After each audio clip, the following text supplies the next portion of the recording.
Palestinians had their temporary visas to Australia cancelled, how is it appropriate for this to happen? I think it's almost without precedent that somebody who's mid-air would have their visa cancelled and be asked to turn around. The circumstances here, I think, are pretty dire. I've said before, I don't think it's a good idea or in our country's best interest for people to be brought out of a war zone into our country when we don't have certainty around travel documents or identity, around affiliations, sympathies.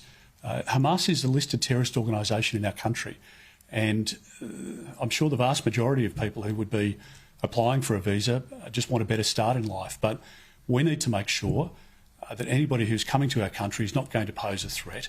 We need to make sure that if somebody's travelling here, they're travelling here on legitimate circumstances and conditions. And if they've given an explanation, if they've given information and a visa's been issued on that basis, and that information turns out to be false or misleading, then obviously the decision maker is right to cancel the visa. But the government's rushed here to issue these visas in a circumstance I can't understand how it's in our country's best interests. And it just seems to me that this is another thing that Minister Giles has botched, releasing of 149 criminals, hardcore criminals, into the community. And we now find that they were released on the wrong visa or on the wrong circumstances.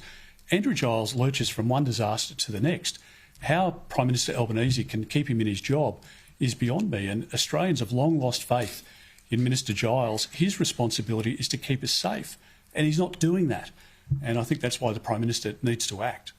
So these visas for the Palestinians should never have been issued, in your opinion? Well, I think it's very difficult for the government to mount an argument. In fact, they haven't even attempted to do so yet, to explain to the Australian public why you would be bringing people out of a war zone when we don't have certainty around the biometrics checks that should have been undertaken, particularly with the United States.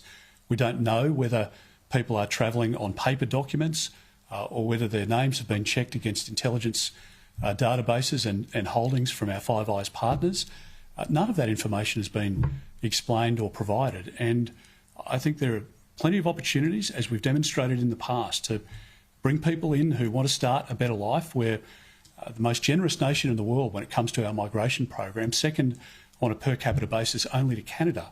And I think the Prime Minister is rushing it here on the issue. As we know, since October 7, the Prime Minister has tried to walk both sides of the street, and I think that's why a lot of Australians are angry at the way he's approached what is a very, very difficult issue, and why he would be issuing visas, obviously then cancelling those visas.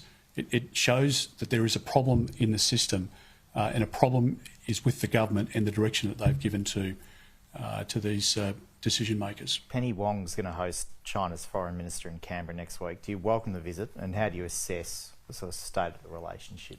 Well, we welcome the visit. It's important for us to do whatever we can to build the relationship with big trading nations. I want to make sure that we can increase our exports so that we can grow jobs and grow economic productivity in our country. We have the most amazing diaspora of Chinese heritage Australians, and we celebrate that every day. They contribute enormously to our community, and they're a wonderful part of our society. But Australia also needs to stand up for what's in our country's best interests. We need to make sure that we can keep peace and stability in our region, and we need to make sure that we're honest with friends and those that we need to have an honest conversation with where our interests diverge. I think it's important for us to be open and frank in those conversations, and I think that the TikTok discussion is one such issue at the moment.